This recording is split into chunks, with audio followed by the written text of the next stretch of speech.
All right, guys, we are at the final page, the delivery page. Now this page is really easy to follow. We have our timeline at the bottom with all of our clips, and then we have our export settings right here on the left-hand side. So first, let's make sure the DaVinci is actually going to be exporting out the correct portion of our timeline. I generally like to use in and out points just to verify that it's not going to render out an extra 5 minutes of video at the end of my video. Like if I had another clip right here in the distance, it might render out everything, even the blank space in between. But if I change this, make sure it's on in-out range instead of entire timeline, then I can use those same shortcuts that we've used previously, I and O. I'll go to the beginning of my timeline, I'll hit I. You'll see that it's already being reflected. I'll just hit O right here so you can see.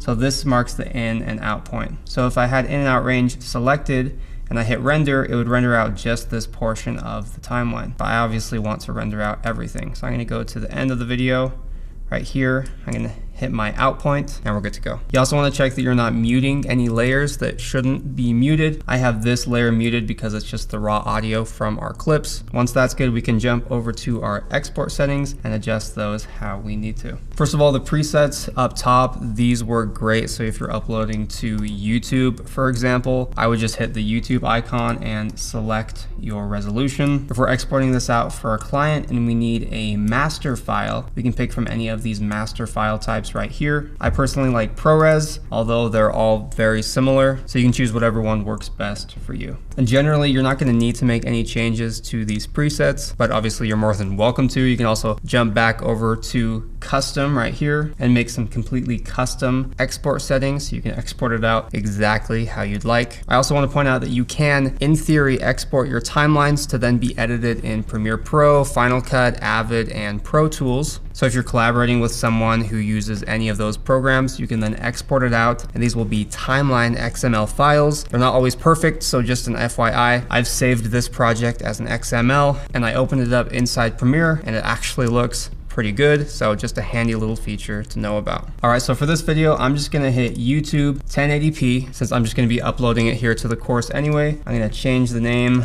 Landon's video. I'm also gonna change the location. We'll just put it on our desktop for now. Very nice, I'll hit save. And then I can hit add to render queue here at the bottom.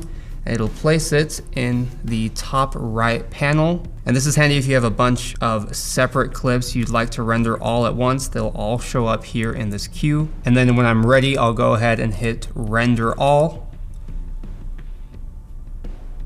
And it'll go ahead and export it to my desktop.